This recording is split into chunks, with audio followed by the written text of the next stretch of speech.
Twelfth bio का दूसरा chapter है पुष्पी पादपों में लैंगिक जनन। इसी को आज पढ़ना है, जानना है दोस्तों। आपको अगर नोट्स चाहिए, पूरा नोट्स चाहिए, तो आप इस नंबर पर मैसेज कर सकते हैं या कॉल कर सकते हैं, आपको पूरा नोट्स दिया जाएगा। अगर आप हमें ऑफलाइन जुड़ना चाहते हैं कोचिंग में तो काला चौक मेन रोड आ सकते हैं, है ना। तो इस चीज़ को आप जानिए और बेहतरीन ढंग से हम लोग पढ़ेंगे, जानेंगे। तो पहले है पुष्प यानी फूल किसको कहते हैं।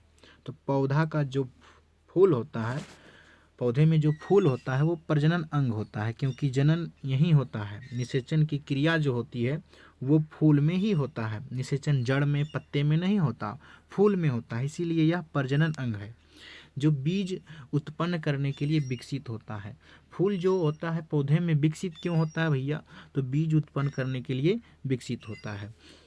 पौधे का आकर्षित भाग जो होता है, एट्रैक्टिव भाग जो होता है, वो पुष्प ही होता है ना, जिसका उपयोग सजावट में भी किया जाता है। आप लोग देखे होंगे शादी ब्याह में अगर यदि कहीं सजा हुआ होता है तो उसमें फूल भी देखते होंगे, क्योंकि फूल जो होता है वो आकर्षित होता है, सुंदर होता है, सुगंधित होता है, इसलिए इसे सजावट में उपयोग करते हैं।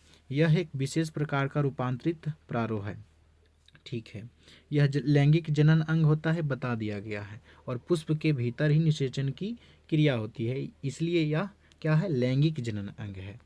तो दोस्तों पुष्प का चित्र आप देख सकते हैं, सुंदर सुंदर दिखने के लिए मिल रहा होगा आपको। तो पुष्प में जो होता है 4 चक्र होता है। कितने चक्र होते हैं, 4 चक्र। आप समझिएगा बेहतरीन से, पुष्प में कितने चक्र होते हैं, 4 चक्र।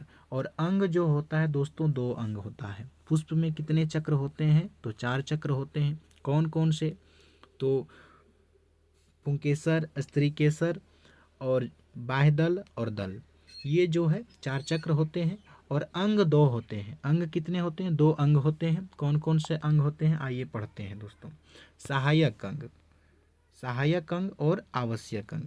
सहायक अंग होता है बाह्यदल और दलपुंज। बाह्यदल और दलपुंज सहायक अंग होते हैं। और जो पुमंग और जायांग होते हैं वो क्या होते हैं, आवश्यक अंग होते हैं। पुमंग और जायांग कहते किसको हैं, तो पुंकेसर के समूह को पुमंग कहते हैं और स्त्री केसर के समूह को जायांग कहते हैं, है ना।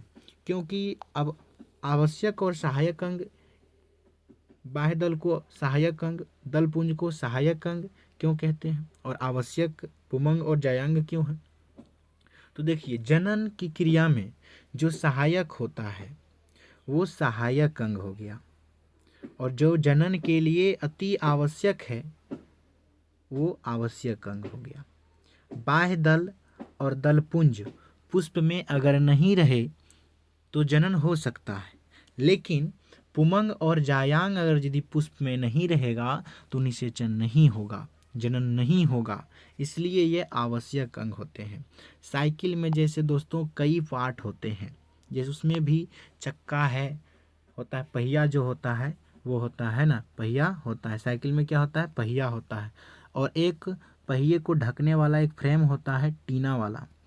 तो ये इसमें आपको बता रहे हैं, समझिएगा इसके थ्रू से आप। तो साइकिल में जो है दोस्तों पहिया होता है, और उसको पहिए को ढकने वाला आप देखते होंगे एक टीना वाला होता है, जिसको कुछ कहा जाता होगा, ऐसे उसको फ्रेम ही शायद बोला जाता है। तो वो अगर दी साइकिल में पहिया नहीं रहेगा तो साइकिल नहीं चलेगी। तो ये आवश्यक हो गया, साइकिल का आवश्यक पार्ट हो गया। लेकिन ये जो ढकने वाला है अगर दी ये नहीं रहेगा तो फिर साइकिल चल सकता है। तो ये क्या हुआ, सहायक अंग हो जाएगा, सहायक पार्ट हो जाएगा। और ये जो पहिया है, जो चाइन होता है आप देखते होंगे साइकिल में, वो क्या होता है, आवश्यक होता है। चाइन अगर दी नहीं है तो साइकिल नहीं चलेगा, है ना, हम बैठ के उस पर नहीं चला सकते हैं।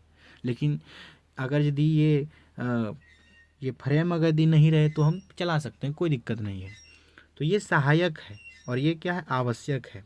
तो जो जनन के लिए आवश्यक है वो आवश्यक अंग, और जो जनन की क्रिया में सिर्फ सहायता देता है वो सहायक अंग होगा। यानी कि बाह्यदल और दलपुंज नहीं भी रहेगा पुष्प में तो जनन की क्रिया हो सकती है। लेकिन यही पुमंग और जायांग नहीं हो तो जनन नहीं हो सकती है। इसके बगैर जनन संभव ही नहीं है। जनन का आवश्यक अंग होगा दोस्तों। आप समझ गए होंगे, समझ पाए होंगे, आप तो इतना समझदार है ही। तो आइए अच्छा से देखते हैं इसको, डेफिनेशन देखते हैं क्या लिखा हुआ है। सहायक अंग, पुष्प का वह अंग जो जनन की क्रिया में सहायक होता है उसे सहायक अंग कहते हैं। यह अंग युग्मकों का निर्माण नहीं करता है। इसकी अनुपस्थिति में जनन क्रिया संभव है। अगर यदि सहायक अंग बाह्यदल और दलपुंज नहीं हो तो जनन संभव है, जनन हो सकता है, क्योंकि बाह्यदल और दलपुंज में युग्मक का निर्माण नहीं होता है ना। युग्मक का जो निर्माण होता है वो कहाँ होता है? पुमंग और जायांग में होता है ना। तो आइए आगे देखते हैं। अभी हम पढ़ रहे थे सहायक अंग। सहायक अंग कौन कौन से? बाह्यदल और दलपुंज। तो बाह्यदल, पुष्प का बाह्यदल के समूह को बाह्यदल पुंज कहते हैं। बाह्यदल जो होता है हरे रंग की पत्तियां होती है जो पुष्पासन के चारों तरफ स्थित होती है। आइए पुष्प आपको दिखाते हैं।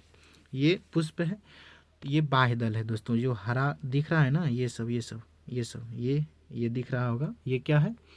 ये है बाह्यदल जो पुष्पासन के चारों तरफ घिरी रहती है। ये हरा हरा दिख रहा है ना, ये क्या है? बाह्यदल है। तो ये हुआ बाह्यदल। यह पुष्प की कली अवस्था में सुरक्षा प्रदान करती है। यह पुष्प का सबसे बाहरी और प्रथम चक्र होता है। देखिए आपको यहाँ फोटो से समझना है, फिगर से समझना है। ये जो हरा हरा दिख रहा है ये क्या है? बाह्यदल। ये क्या है? बाह्यदल। जो पुष्प जब छोटा होता है उस समय, कली अवस्था में जब होता है तो उस समय जो चारों तरफ से घेर के रखता है पुष्प को, है ना, हवा बरसात से, धूप से बचाता है, सुरक्षा प्रदान करता है। तो बाह्यदल पुष्प की कली अवस्था में सुरक्षा प्रदान करता है। यह सबसे बाहरी चक्र है, प्रथम चक्र भी इसे कहा जाता है। तो आइए दूसरा है दलपुंज। क्या है दोस्तों? दलपुंज। दलपुंज किसको कहते हैं? पुष्प के रंग बिरंगी पंखुड़ियों को दलपुंज कहते हैं। आइए फिर फोटो पे चलते हैं, वहाँ ज़्यादा समझिएगा आप सब। देखिए जो ये रंग बिरंग भाग है ना, अंखुड़ी पंखुड़ी जिसको कहते हैं, ये एकदम रंगीन भाग है ना। तो पुष्प का जो अंखुड़ी पंखुड़ी होता है उसी को क्या कहते हैं हम लोग? दलपुंज कहते हैं। क्या कहते हैं? दलपुंज। और जो बाह्यदल होता है वो हरा होता है, रंगीन भाग जो होता है वो दलपुंज होता है। तो आप समझ पाए होंगे। देखिए यह दूसरा चक्र हो जाएगा, है ना। और ये रंगीन होता है और कीटों को अपनी ओर आकर्षित करता है ना, सुगंधित होता है, एट्रैक्टिव, देखने में आकर्षक होता है। तो कीट जो है आकर्षित होकर के पुष्प में आता है, और पुष्प पे जब आता है तो परागकण चिपक जाता है उसके शरीर पर, जिससे क्या होता है? वर्तिकाग्र पर जब पहुंचता है तो निषेचन की क्रिया होती है। आइए यहाँ पे समझिए फोटो के थ्रू से। ये बाह्यदल, ये दल, ये दोनों हो गया।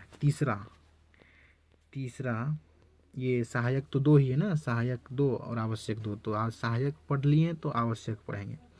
आवश्यक बताए थे जो जनन की क्रिया के लिए एकदम अति आवश्यक है, वो आवश्यक अंग हो जाएगा, क्योंकि यहाँ युग्मक का निर्माण होता है और इसकी अनुपस्थिति में अगर ये नहीं रहेगा पुमंग और जायांग तो निषेचन नहीं होगा, यानी जनन की क्रिया संभव ही नहीं है, इसीलिए आवश्यक अंग होगा। तो आवश्यक अंग पुमंग और जायांग। तो पुमंग, यहाँ पुंकेसर और स्त्रीकेसर का चित्र दिया हुआ है। पुमंग किसको कहते हैं? पुमंग किसको कहते हैं? पुंकेसर के समूह को पुमंग कहते हैं और स्त्रीकेसर के समूह को जायांग कहते हैं। मिलते हैं दोस्तों आप सभी को, है ना। यहाँ पर आप लिखा हुआ है, आप देख सकते हैं, स्क्रीनशॉट भी ले सकते हैं। पूरा नोट्स चाहिए तो आप हमें इस नंबर पर मैसेज कीजिए या कॉल कीजिए। ऑफलाइन जोड़ना चाहते हैं तो कोचिंग का पता है मेन रोड काला चौक,